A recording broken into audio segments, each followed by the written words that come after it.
அஜித் சாரோட அப்பா அவருக்கு 2 ஆப்ஷன் கொடுத்தாரு. அதுல இவர் சூஸ் பண்ண ஒரு ஆப்ஷனால தான் இன்னைக்கு இந்த இடத்துல இருக்காருன்னு சொன்னா நம்புவீங்களா? 100 days 100 குட்டி ஸ்டோரிஸ் சேனல்ல இன்னைக்கு டே 82. இந்த மாதிரி யூஸ்ஃபுல்லான குட்டி ஸ்டோரிஸ்க்கு நம்ம பேஜை ஃபாலோ பண்ணிக்கோங்க. சரியா 53 வருஷத்துக்கு முன்னாடி ஹைதராபாத்ல அஜித் பிறக்கிறாரு. வளர்ந்தது சென்னையில. 10வது படிக்கும் போதே அவங்க அப்பா கிட்ட எனக்கு படிப்ப சுத்தமா விருப்பம் இல்லைன்னு சொல்றாரு. இப்போ அவங்க அப்பா அவருக்கு 2 ஆப்ஷன் கொடுக்குறாரு.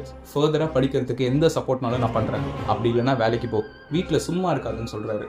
படிப்பை விட்டுட்டு மெக்கானிக் வேலை செய்யறாரு. டெக்ஸ்டைல் இண்டஸ்ட்ரியில வேலைக்கு போறாரு. எல்லாமே நார்மலா போயிட்டு இருக்கும்போது ஒரு நாள் ஒரு மேனேஜர் இவரை பார்த்து, ஏன்பா பார்க்க ஸ்மார்ட்டா இருக்க, சினிமால ட்ரை பண்ணலாமேன்னு கேட்கும்போது அங்க போனா நல்லா சம்பாதிக்க முடியுமான்னு கேட்டாராம். சினிமால பல வருஷங்கள் முயற்சி பண்றாரு. பெருசா எந்த வாய்ப்பும் கிடைக்கல. அவ்வளவுதான் லைஃப்னு நினைக்கும் போது 1993 அமராவதினு ஒரு படம் சைன் பண்றாரு.